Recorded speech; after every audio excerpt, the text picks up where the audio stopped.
नवरात्रीमध्ये कन्यापूजन कधी व कसे केले जाते, त्याचबरोबर कन्यापूजनाचा शुभ मुहूर्त आणि त्याचबरोबर कन्यापूजनासाठी किती कन्याचं पूजन करावे याची संपूर्ण माहिती तुम्हाला छोट्याशा व्हिडिओमध्ये भेटून जाईल.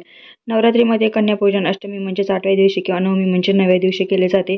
2025 शारदीय नवरात्री महाअष्टमी म्हणजेच 30 सप्टेंबरला आहे, तर महानवमी 1 ऑक्टोबरला आहे. महाअष्टमी हा नवरात्रीचा 8वा दिवस असतो, जो दुर्गा देवीला समर्पित केला जातो.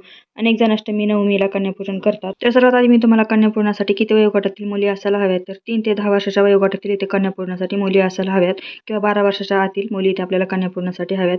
कन्यापूजन कसे करावे, तर ज्या दिवशी कन्यापूजन आहे म्हणजेच अष्टमी किंवा नवमीला, त्या दिवशी आदरातिथ्याने ते कन्यांना घरी बोलवायचे. तर 9 कन्या इथे आपल्याला घरी बोलवायचे आहेत. त्यांना घरी आल्याच्या नंतर बसायला आसन द्यायचे. आसना बसून त्यांच्या अगोदर ताटामध्ये पाय धुवून घ्यायचे. स्वच्छ पाय करून त्यांच्या पायाला हळदी कुंकू आणि अक्षत टाकून घ्यायचे. नंतर कपाळाला देखील हळदी कुंकू आणि अक्षत लावून घ्यायचे. कन्यापूजनामध्ये बरेच जण कन्यांना चुनरी पण ओढली जाते, तर तुमच्याकडे पद्धत असेल चुनरी ओढायची तर चुनरी पण त्यांच्या डोक्यात तुम्ही ओढू शकता.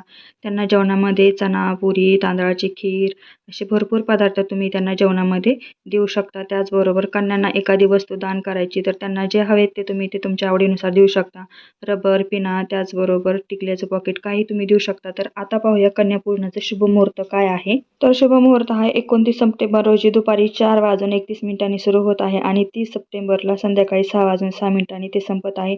आणि त्यानंतर नवमी येईल, जी 1 ऑक्टोबर रोजी संध्याकाळी 7:01 संपते.